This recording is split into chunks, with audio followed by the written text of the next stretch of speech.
African countries that owe the United Nations and have lost their voting rights as a result. Hello Displorers, welcome to another informative video presented to you by Displore. In this video, we shall examine some African countries who owe the United Nations and have lost their rights to vote as a result of that. The UN's budget is around $3.2 billion per year. The budget for peacekeeping operations is separate and totals around $6.5 billion.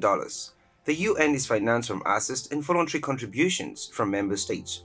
The General Assembly approves the regular budget and determines the assessments for each member based on the relative capacity of each country to pay, as measured by its gross national income, with adjustments for external debts and low per capita income. Even though some countries such as the United States, China, Japan, Germany and United Kingdom are considered as major contributors, the United Nations has set ceilings to avoid being sponsored by a particular nation entirely and follows up to ensure that every nation does so. But with the current world pandemic and slowing down of economic activities, some countries have fallen short of their dues to the United Nations running budgets, which has led to consequences in their voting rights with the organization. What votes these are and how it affects these countries are important parts of the discussions to whom it may apply. If you are new here, welcome. Be sure to subscribe and turn on notifications so you don't miss any of our videos. As member states of the UN, all the nations involved have the right to vote on issues given they meet certain criteria, of which annual contributions to the UN is a major part of.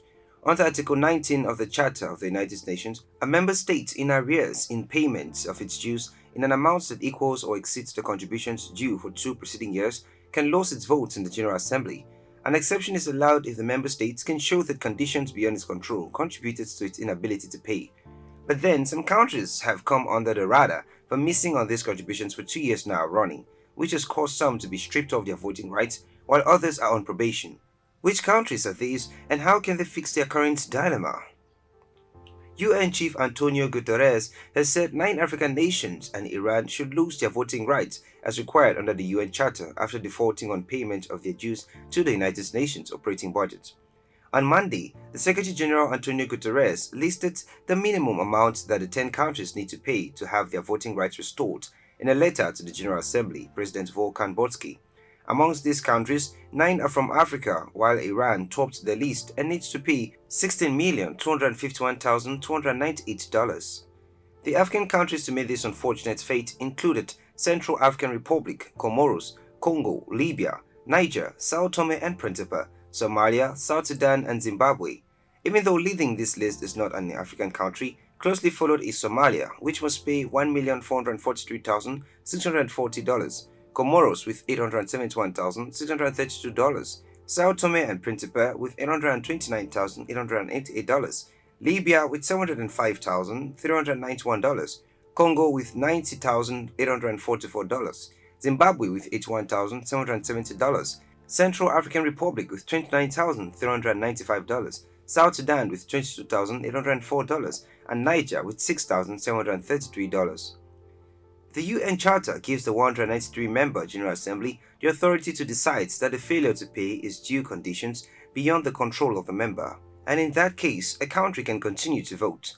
After more analytics, these countries received different sanctions depending on their duration of defaulted payments, as well as their proven inability to pay their dues. In its Resolution 75/2 of 13 October 2020, the General Assembly decided that Comoros, Sao Tome and Principe, and Somalia shall be permitted to vote in the Assembly until the end of its 75th session, which implies that they are on probation up to September 2021. On the other hand, other countries have lost their right to vote in the UN General Assembly, as was said by the UN Secretary General Antonio Guterres on Monday 18 January 2021. This implies that the UN Charter has determined that the arrears equal or surpassing the amount of the contributions due from them to UN coffers in the previous 2 years has been breached. The countries involved the Niger, Libya, the Central African Republic, Congo-Brazzaville, South Sudan, Gambia, Lesotho and Zimbabwe, as Guterres said in a letter to the President of the General Assembly, Volkan Bozkır of Turkey. The letter spells out that the amount as listed above which each country can pay, short of their total debt, to recover their right to vote. It is evident that these sanctions will be upheld, but then the circumstances leading to these countries defaulting on their annual contribution should play a direct role in making up for some considerations.